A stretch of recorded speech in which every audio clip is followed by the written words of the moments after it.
It's Knoxville Nationals Saturday, and we'll talk who locked in from Friday, preview tonight's racing, and a possible reason why Donny Schatz looked pretty good last night. We'll also hit on the North-South 100 and Friday race results. Let's go.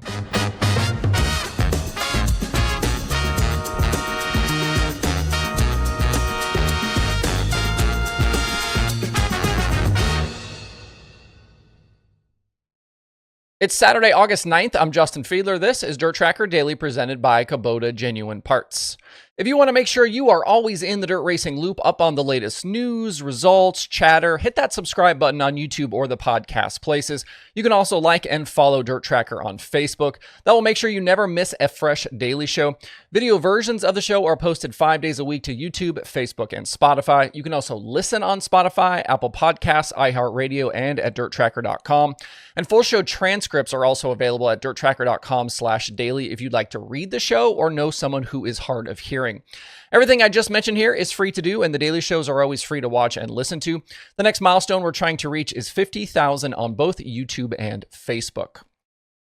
At Knoxville, it all comes down to today for the Nationals. We've got 20 of 24 feature starters set, and 75 cars will battle tonight to try and grab one of those final few main event spots. We locked in 4 last night during Hard Knocks Friday, and as we've said all week, no lack of storylines. David Gravel took the lead from Kerry Matson at halfway last night and drove on to the Hard Knocks win, locking himself into the big show. It was the bounce back he needed after a tough prelim night that left him outside looking in. I think we can officially say Gravel has become a sprint car villain as he seemed to revel in victory lane last night as the boos rained down from the Knoxville crowd. Even Wade Onger said to Gravel that Aaron Reitzel wants his job back, obviously referring to Reitzel being a villain as well. Gravel fast all night, going P2 in his time trial group, charging from 4th to the heat win, and then going 4-1 in the feature. We know he's fast, but now can he get to the front from 21st tonight? It will certainly be a tall task. Behind Gravel, buddy Kofoid hustled his ass off all night, earned a starting spot as well. Not super fast in qualifying, missed the feature transfer in the heat, but after winning the B, he charged from 19th to 2nd in 25 laps. Massive recovery drive from him. Macedo went 8th to 3rd to lock into his first ever Nationals main event. The Outlaws posted a video clip of Macedo afterwards saying, quote, "I don't even know where the F that bottom is. F that bottom." Daryn Pittman came out on top of a wild battle the last few laps for that final locked-in spot with Ashton Torgerson and Donny Schatz in the mix. These guys were really brought back into that fight by the late heartbreak for Kerry Matson. On the initial white flag lap, he pulled up lame while running in a locked-in spot after leading the first 12 laps from the second starting position. He later told Flow Racing's Kyle McFadden that the throttle pedal actually broke, and he was just trying anything he could to get the 55 to the finish. He nearly crashed, though, with Torgerson and ended up 19th and well down the order. He'll have a lot of work to do tonight as well. That paved the way for Daryn Pittman to get in. Donny Schatz, the first guy out last night, he'll start 11th in the B tonight with some work to do to try and lock into his 27th straight Nationals feature. I'll have more on him here shortly. The other big names with work to do include Brent Marks, James McFadden, Anthony Macri, all of those guys in a B, and Justin Sanders not making the feature last night. He'll start mid-pack tonight in a C main. We did have another ugly crash last night with Justin Whittle needing time and help to get out of a destroyed 67 machine. He was alert and talking to safety officials, but was transported to the hospital for checks. We don't know anything more than that as I write this right now. Looking ahead to today, weather a concern around Knoxville with storms in the forecast. The track is looking to get things completed in between morning and nighttime storms that are expected. So things could move quickly today. Hot laps have already been moved up to 5:30 p.m. local time, and more schedule changes could come. The one thing to watch for here with the weather is what it means for Kyle Larson. He's in New York today to practice and qualify the Cup car at Watkins Glen. That should end by 2 p.m. Eastern, and then he'll be on his way to Knoxville.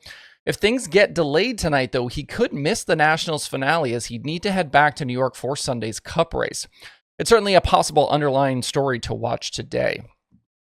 Going through the full feature lineup tonight, I think this is going to be an absolute dogfight. We know Tim's is fast, but can he hold off some of these guys behind? I think that's a big question.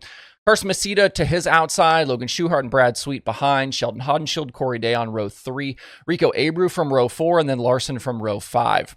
And like I said, can Gravel pick his way forward? I think this thing is as wide open a Knoxville feature as we've had here in some time. I don't even know where you begin to handicap this thing. Drop me a comment, let me know who you are picking.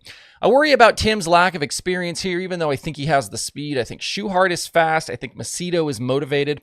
I'm not sure on Sweet. I feel like it's been a while since we saw him really good at Knoxville. Day will be good. So will Rico. Larson charging. I think it's going to come down to who can make the right calls at that fuel stop. Should be one for the ages, I think. Back to Donny Schatz. He's obviously not had the speed all week, but did look pretty good by the end of last night's feature. 15th to 5th was a big charge, and he nearly had his 27th straight start locked in.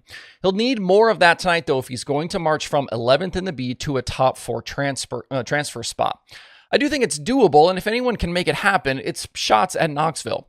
Mid-program last night, though, I did get some interesting messages about who was hanging around and maybe helping the 15 squad. Ex-Schatz crew chief Ricky Warner was off last night as his driver Rico Abreu had already locked in, but that didn't stop him from being in the Knoxville infield. Warner was spotted keeping an eye on Schatz's car during his heat race, and he was hanging around the 15 pit talking to Schatz and the TSR crew guys. And this doesn't sound like it was Warner hanging around old buddies drinking adult beverages and telling stories. I'm told that Schatz was talking Warner through what he was feeling in the car, and I've also been told that Schatz's current crew chief, Todd Devnich, and Warner do stay in touch. I'll leave it up to you to decide how important this was or wasn't, but I do find it curious that Schatz hadn't been able to pass any cars on his prelim night and missed the feature by a wide margin, and then suddenly is able to charge through a feature field and nearly grab a lock-in spot on the same night that Ricky Warner is spotted hanging around the 15 pit. There are some silly season rumblings starting to kind of percolate out about this team, about Schatz and TSR again, and I think this space is one to watch as 2025 continues. This has been Schatz's worst outlaw season in many years, and I can't imagine either side is very happy about it. Making tonight's A, though, would be a boost to this team, I think, headed into the latter part of the outlaw season, so stay tuned here. At Florence last night, Bobby Pierce and Devin Moran picked up the final 2 North-South 100 prelim wins. Pierce outdueled Jonathan Davenport. Moran capitalized when early leader Mike Marlar tangled with a lap car and pulled off with damage.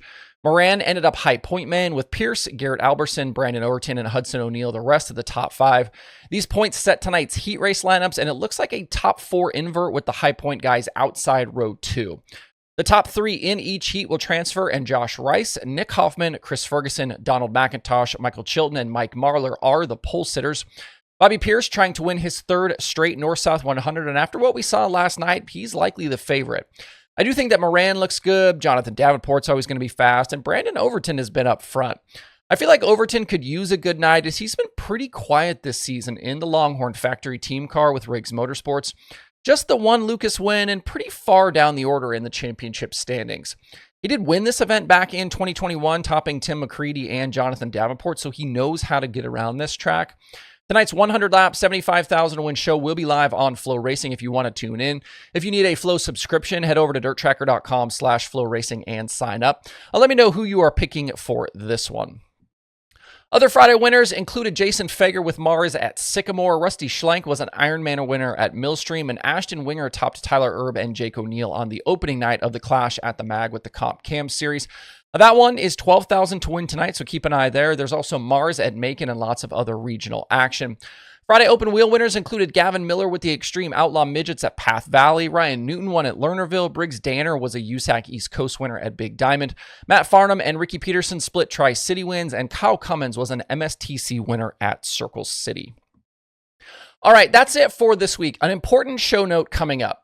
Barring something crazy happening, there won't be much in the way of daily shows this next week. I do hope to have a really cool dirt late model interview for you, which would likely come sometime midweek.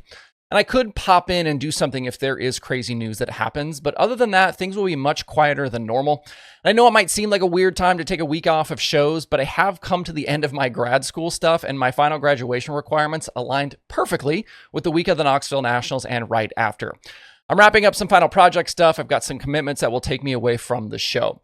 So barring some crazy news, my next planned regular daily show will be Sunday, August 17th. And if all goes well, I'll have that interview for you hopefully Tuesday or Wednesday. But don't worry, the show's not going away. Nothing bad is happening. I just need to make sure we get finished up with this grad school stuff. So with that said, enjoy today's racing, and we'll see you guys back here in just a few days.